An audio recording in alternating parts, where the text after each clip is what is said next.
Pag nagsawa sa'yo yan, maghahanap at maghahanap ng iba yan. Kapag hindi pa sawa sa'yo, malamang mahal ka pa araw-araw. Ikaw pa ang mundo niya araw-araw. Kontento na sa'yo araw-araw.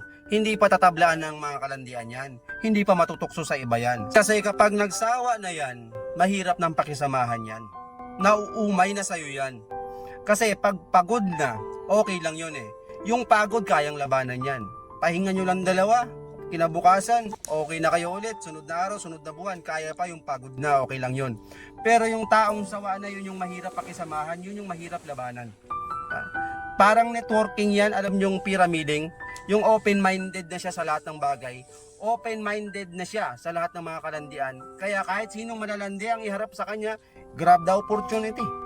Kasi nga, takam na takam sa bagong putahe, ganun lang kasimple yun. Para kang kumakain lang ng ulam. Ikaw kakain ka ng ulam araw-araw sa loob ng 10 taon, 11 years, 20 years na ang ulam mo puro adobo, hindi ka magsasawa. Maliban na lang kung mahal na mahal mo siya. Yun yung true love. Ha?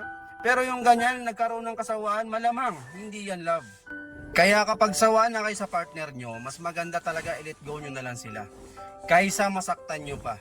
Alam nyo yung mga taong sawa na, para yung mga tarantang manok, yung tuka ng tuka, basta may pagkain, tutukain. Pagmamahal, hindi nagsasawa yun. Handang mag-sacrifice yun. Alam nyo ba ang true love, hanggang sa katapusan ng mundo, ikaw pa rin yung mamahalin yan. Hindi magbabago sa'yo yan. Kung adobo ka, ikaw lang ang kakainin yan hanggang sa sunod na mga taon, hanggang sa katapusan ng mundo, adobo at adobo pa rin ang paborito niyan. Alam nyo, ganun lang kasimple yun eh. Hindi naman papatol sa iba yan kung hindi pa nagsasawa sa'yo. Hindi naman papatol sa tukso yan kung hindi pa nauumay sa'yo. Bakit ba iiwanan kanya ng ganun-ganun na lang sa loob ng mahabang panahon? Ano ba ang dahilan? Ano, magpapahinga lang dahil pagod? Ay hindi yun. Ha? Sawa na kamo yan. Kaya naghahanap na ng bagong putahe, bagong pagsasawaan, baka ganun.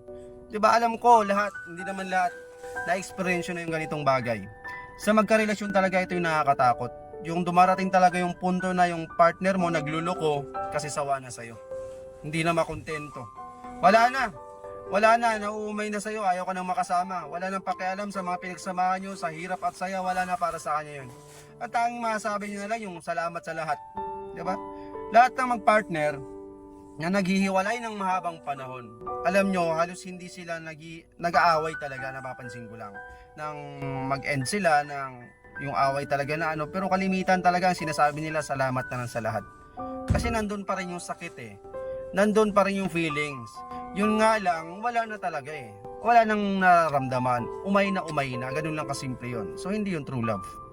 Alam nyo naman yung tunay na pagmamahal. Kaya kayong ipaglaban yan. Diba? Kaya kayong ipaglaban sa biyanan, sa mga tao, sa mga kaibigan, sa mga kapatid, kahit kanino man.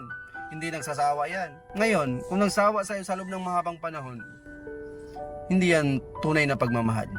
Diba? Ganun lang kasimple yun. Lahat tayo nakakaranas ng ganyan. Ako, hindi ako perfecto ha. Naranasan ko na rin yan. Akala ko mahal ko, pero dumating rin punto na nagsawa ako. Kaya nasabi ko to, hindi ako perfecto talaga. May minahal ako nung babae, akala ko kami na talaga. Pero dumating pa rin talaga yung point na, ewan ko ba, bigla ako nagsawa. Siguro hindi talaga kami para sa isa't isa. Baka sabihin nyo, babaero lang talaga ako. Ayun, maraming salamat sa lahat ng nanonood. God bless sa inyo lahat.